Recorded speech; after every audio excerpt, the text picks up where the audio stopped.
The restaurant was quiet. Too quiet. A crystal chandelier trembled slightly, reflecting the soft light over polished marble floors. The faint sound of silverware clinking against fine china floated through the air, mingling with the gentle hum of conversation. Patrons whispered politely, careful not to disturb the ambience. And then, a thud. A chair scraped violently across the floor, sending a sharp echo through the room. Glasses rattled. Candles wavered. Wine sloshed in a half-full glass. "Watch it, loser!" A voice barked, harsh and mocking. All heads turned. Phones lifted. Every pair of eyes in the restaurant snapped toward the source of the commotion. At the center of it stood Cameron Hayes, 17, rich, entitled, and full of arrogance. Designer shoes polished, jacket perfectly pressed, hair immaculate, the kind of teen who believed the world owed him everything. He had just kicked someone's chair. The victim? A woman sitting quietly at a corner table, calm and composed. She hadn't moved. She hadn't spoken. She hadn't provoked him. She had simply been enjoying her meal. The chair tipped slightly.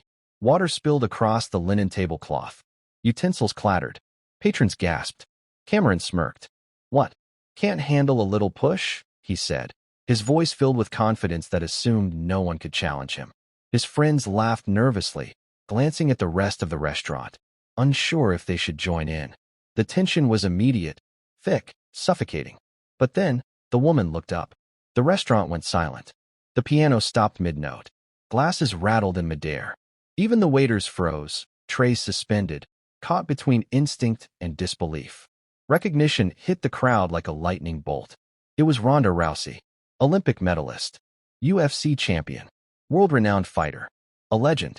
And she was staring at Cameron Hayes like he was nothing more than a bug that had crawled across her path. Cameron's smirk faltered. His laughter died halfway. He opened his mouth to speak, but no words came. "You're Ronda Rousey," he stammered, voice cracking.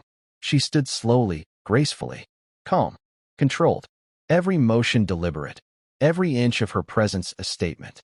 "Yes," she said softly, "and you just kicked my chair." The weight of those words hit Cameron like a punch. He had never felt fear like this before, not from bullies, not from teachers, not from anything in his comfortable life. "You? I didn't mean," he tried, but she held up a hand. "That's the problem," Rhonda interrupted. "You didn't mean to, and yet you didn't care to find out. You kicked someone without thinking. You pushed someone without knowing. And now you're about to learn why that's dangerous." The entire restaurant leaned forward in tense anticipation. Patrons who had never cared about MMA or celebrity recognized the gravity of the moment. Every nerve in the room was alert. Rhonda took a step forward. One. Calm. Measured. And suddenly, Cameron felt smaller. Not physically, but morally, emotionally. His confidence, carefully constructed over years of privilege, cracked. "You think this is funny," she said quietly, almost conversationally, but the power behind her words pressed down on him like a weight. "You think because I'm here quietly, eating my dinner, that you can push me around. But you are mistaken. Respect isn't given. It's earned. And right now, your actions are screaming that you don't understand either." Cameron's friends edged away, whispering excuses, trying to disappear into the shadows. Even his father, who had believed money could shield him from every problem, looked pale and uncertain. I'm sorry," Cameron whispered, trembling. Rhonda didn't smile. She didn't laugh. She didn't shout. She simply studied him. Every line of her body language screamed calm authority. She was not threatening. She was inevitability. "You think that apology will fix this?" she asked softly. "It won't. Apologies are worthless if your actions don't follow them. You kick me today, and in life, sometimes the people you kick aren't sitting in front of you." The words hung in the air. Cameron's stomach twisted. The room seemed to shrink. He could feel every eye on him, every breath waiting for the inevitable. Rhonda stepped closer. Her calmness made her terrifying. She didn't need to raise her voice. She didn't need to throw a punch. Her mere presence was enough to command silence, to bend reality around her. "You have two choices," she continued. "You can ignore this moment and walk away like nothing happened. Or you can choose to open your eyes and actually learn something today. Learning is painful. It requires humility. It requires courage you don't yet know you have." Cameron's chest heaved. His father's hand gripped his shoulder. He couldn't move. Not because he was paralyzed by fear, but because something deeper had been exposed: his arrogance, his entitlement, his total lack of understanding about respect. Life, Rhonda said, her voice dropping lower, sharper, colder, doesn't care about your money.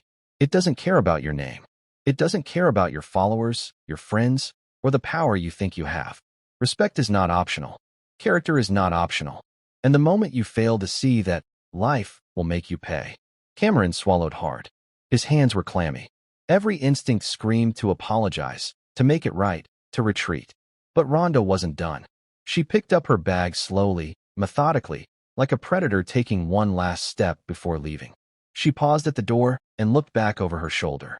Sometimes, she said quietly, but the room felt it as if it had been shouted, the person you kick isn't standing in front of you.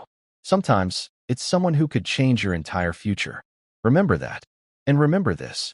You are never above learning a lesson, no matter who you think you are. And with that, she walked out.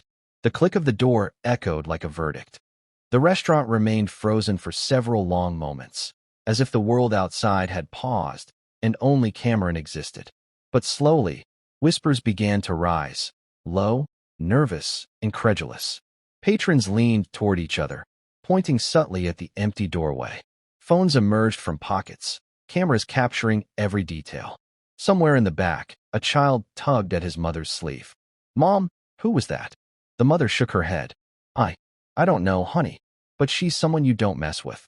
Cameron's friends were pale. One of them whispered, almost inaudibly, That was Ronda Rousey." The name sent a ripple through the room. People who had never cared about MMA suddenly understood. This wasn't just a famous person. This was someone who had dominated arenas, crushed opponents, faced every challenge imaginable, and emerged stronger every time. Cameron's father finally spoke, his voice low, trembling. "Cameron, do you understand what just happened?" Cameron shook his head. His throat was tight.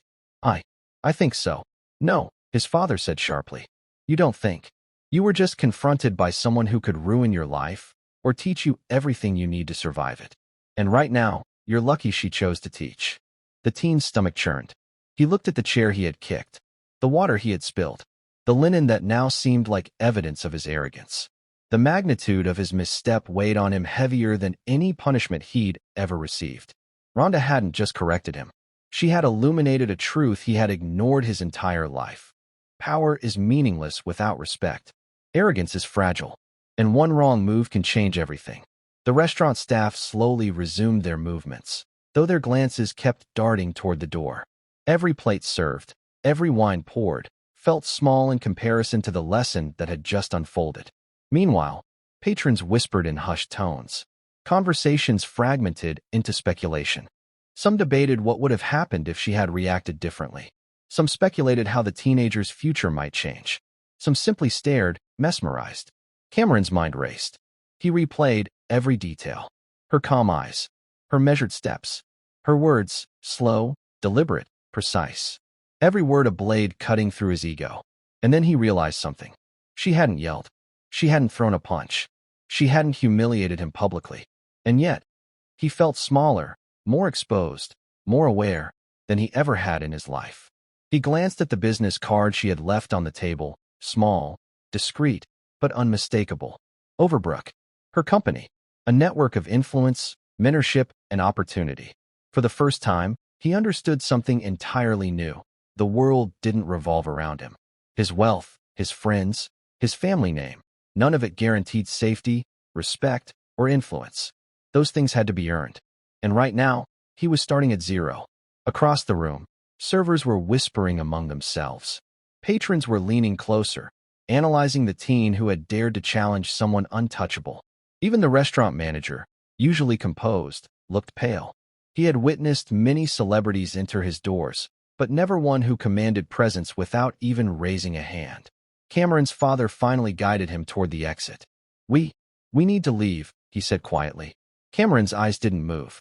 He stared at the door through which Rhonda had disappeared. He thought about her words. Sometimes, the person you kick isn't standing in front of you. Sometimes, it's someone who could change your entire future. It wasn't just advice. It wasn't just a warning. It was a challenge. Outside, the city lights were bright, neon streaking across the streets. Cameron felt the pulse of Los Angeles, a city built on ambition, on ego, on power. And suddenly, he realized he had been blind. He had been walking through life thinking that wealth and privilege were enough to protect him from consequences. But now he understood. This was just the beginning. The lesson had been delivered quietly, subtly, but it would echo forever.